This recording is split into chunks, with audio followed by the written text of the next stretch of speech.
Why do I love football?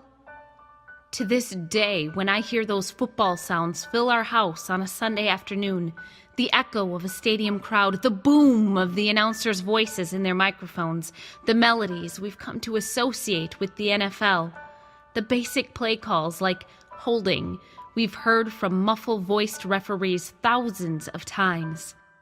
A nostalgic smile crosses my face.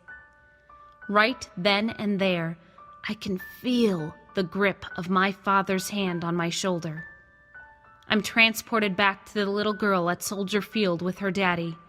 The trek from the parking lot tailgates to the game was a parade of bodies much taller than I.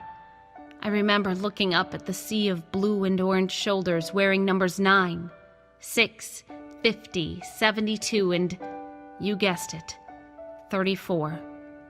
If it weren't for Daddy's hand on my shoulder at those early 1980s Chicago Bears games, I would have been lost in that crowd. That's why I love football.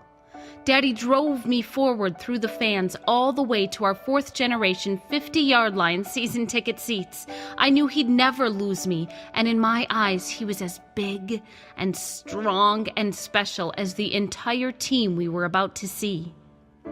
I remember before a 1982 game, Daddy stood with me just 20 feet from Walter Sweetness Payton outside the stadium, pen and paper in hand for possible autographs. Sweetness became my first sports hero. I was at the October 7th, 1984 game when he broke Jim Brown's career rushing record, and if I hadn't been before, I was hooked then. The crowd stood, and even the opposing team fans were on their feet. We were surrounded by celebration from all sides. I was so excited, but didn't even know why until Daddy explained what I had just been lucky enough to see. That's why I love football. Hugs between strangers, growls and howls from burly barebackers, and even the wind seemed to take a break in the windy city, to take a bow before number 34. At least until Peyton got all of Soldier Field back to the task at hand. He had a game to finish. That's why I love football. They gave away free posters that day, and with it, I became the only third-grade girl who brought a football player to show and tell. By fourth grade, the Super Bowl shuffle year, I dreamt of being the first woman quarterback. And even though I moved on from that dream as I grew up, I never moved on from my love of football. Football is more than tackles and touchdowns. It's parents teaching children loyalty, hitting the road to support their teams. It's dads and moms driving their children through crowds and covering their eyes while going into the opposite sex's bathroom so they don't have to wait in line. Thanks, Daddy. It's cold drinks and tank tops in preseason, and in December, seat warmers with thermoses of hot broth. You used to be able to bring those in.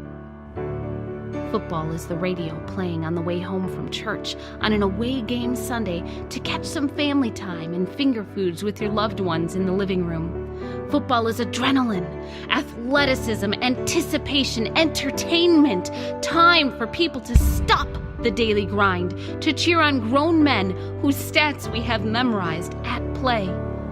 Football is about rivalry on the field and rivalry on parking lot tailgates, and it's about those moments that freeze in our mind, like Peyton's record, when there is no rivalry at all, only respect for having witnessed a moment that you know will go down in NFL history.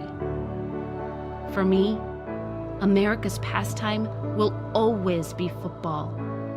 My daddy took me, his daddy took him. Now it's my children's turn to walk the team-colored parade into sports history. It's not just a game. It's a joy that knows many colors, many settings, and many generations. And that's why I love football.